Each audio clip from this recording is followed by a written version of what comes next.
So, hi everyone, this is Country Music News International. My name's Nigel Sharpe, and today I'm going to be speaking to the award-winning Carly Pearce. But what I don't actually know, Carly, is where you are at the moment.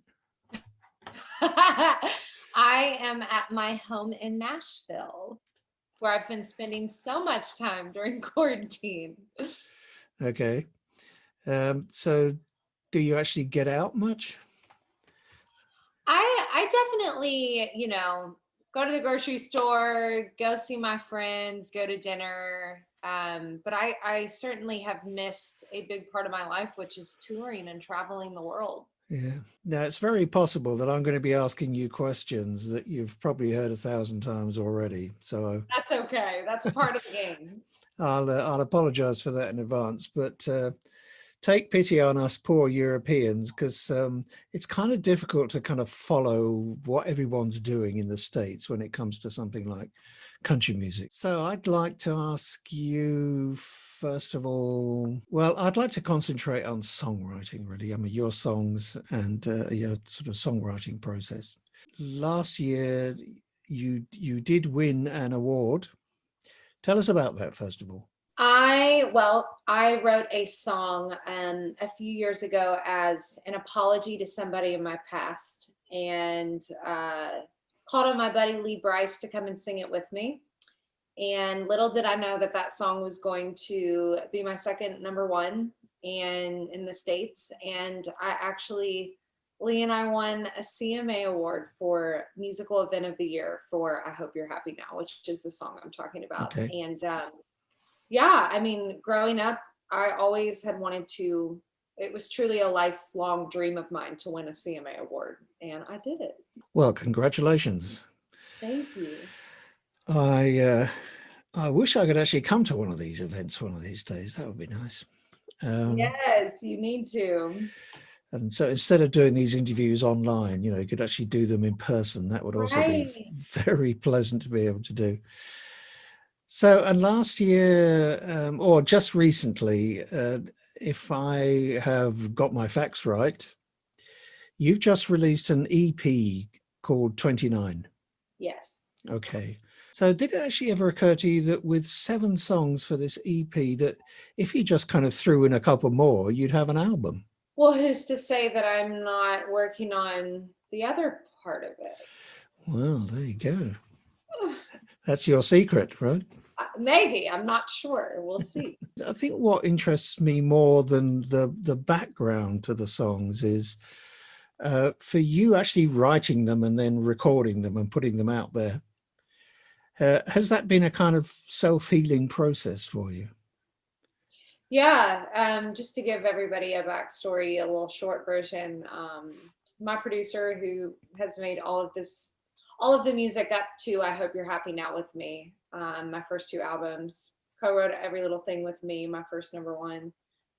He, at the end of 2019, right before quarantine, he died of glioblastoma, brain cancer, at the age of 43, very quickly. And not only did I lose my friend, but I lost the way that I created music. I didn't know what music looked like without him. And then a few months later, I filed for divorce from my then husband. And I think that what you're hearing in this music is kind of just everything that happened to me over the course of the last 18 months. And I felt like from writing it to recording it, it was almost the only way that I knew how to heal from it was to write it and perform it and be honest with it and not try to live in this world where this didn't happen to me. My music, and I feel like my purpose as an artist and just the kind of artist that I am, I've always written my truth, always been very honest, always been very vulnerable. And I didn't want this season in my life, even though it was quite public and people could attach, the relationship that I had just been in because it was very public. I didn't want that to hinder me from being the artist that I've always been, which is just sharing my honesty and kind of using music as therapy. Okay. And I mean, do you feel now that you're in a better place, or has it had a a marked effect on you as a person? I think that I didn't even know what I was really writing about until I put this music out. And just to have so many country music fans feel like it's okay to share their stories now with me and how I've helped them, or how they now don't assign shame to their story or can feel empowered to leave a situation that they know is not serving them anymore. It has been so healing and so wonderful. And I truly feel really, really great after going through all of this. And truly, as I sit today, I see the benefits of everything that has happened to me in my own personal life, in my career, in my purpose as an artist and as a woman, and I wouldn't change anything. Well, that sounds pretty good. So we can say that a lot of positives have come out of what was seemingly negative at the time. Yes, for sure. Yeah. Some of the songs, it was kind of hard to sort of say, okay, that's my favorite, or, that's my favorite. If I was going to pick one, it would be Day One.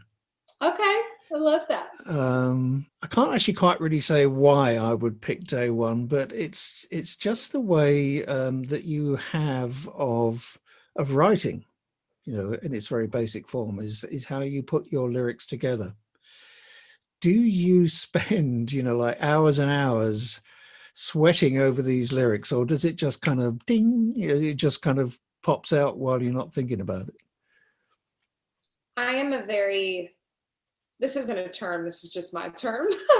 I'm a very situational writer, so I feel very inspired when I am going through things that need to get written.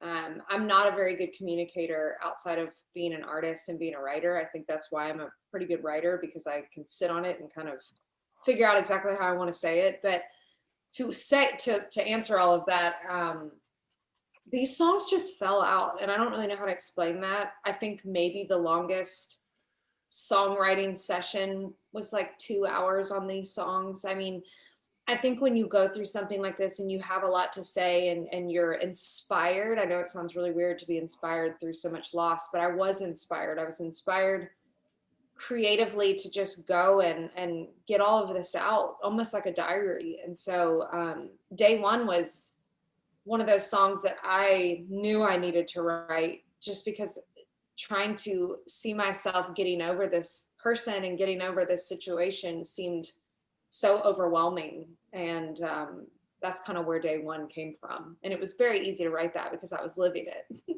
Yeah.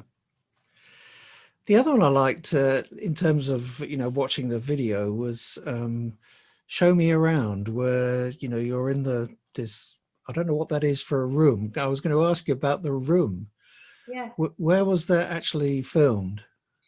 So I wrote Show Me Around for my late producer, busbee, Yeah. and wanted to give people who have lost loved ones a sweet way of thinking about the fact that our loved ones are maybe looking at heaven as a place that they're finding all the unique parts to show us when we get there. And I loved busbee so much, like I said. And so when we were shooting that video, I wanted to shoot it in the studio where we recorded my records.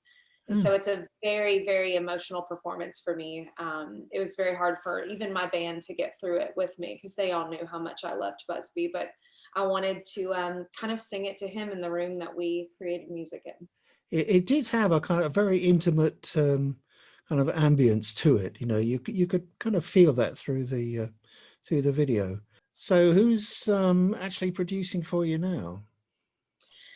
So this whole entire 29 project, my current single over in the States, which is Next Girl, Shane McAnally and Josh Osborne, they are two songwriters that rule the radio. They've had so many hits between the two of them.